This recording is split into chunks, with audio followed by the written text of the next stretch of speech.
La Rochelle is probably one of the scariest places to dive. It's pretty high, it's one of the highest stops, and I'm not sure whether it's the actual height or whether it's just the panorama, because when you're going up to the end of the platform, you're looking over all these 5-story buildings, and you really feel like you're on top of the world. It's one of the scariest stops, for sure. If we weren't scared of the sport and of diving, we would maybe have mistakes during the dive. You need the fear to keep on your toes.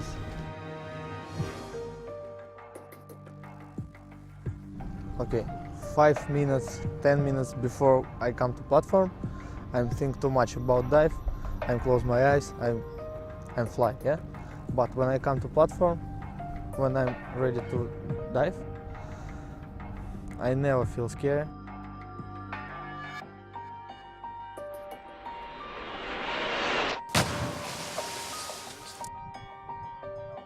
Making that first step just to get up there is really hard, and then you kind of get a little bit of a calm, and then the last 30 seconds before you do your dive, the intensity kind of builds up again, and then that's when you have to just sort of block out the fear and just focus only on the dive.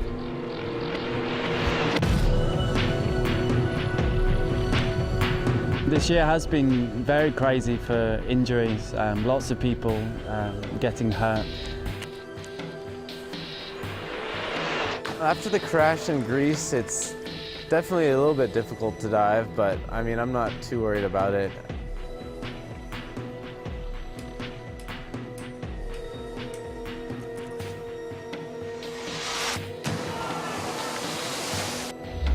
I try to keep out of my mind the crash of Hassan, and I'm just concentrate, and I'm thinking about nothing, just concentrate on my each dive. Me, I had my biggest accident in Italy, and I've tried to forget about that. If you focus too much on these accidents, you will never go up there and do it again. I find myself always back in the athlete's lounge. I'm like, oh no, I'm not feeling like diving now. But then I think, okay, you have to be confident, you have to go, and then I push myself up the platform and I go, and it's like pretty much like to get tough and to harder to focus better. By the time you're about to do the dive and you know you're about to go, you're in a zone where you're just so focused that you're concentrating only on the dive and not really thinking about the height, and I think that's the only way that you can do it.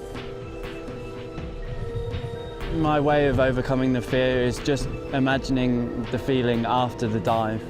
You have to think positively, you have to imagine that everything's going to go well. When you finally go past that fear, it's an amazing feeling. It's that feeling that forces me to keep diving.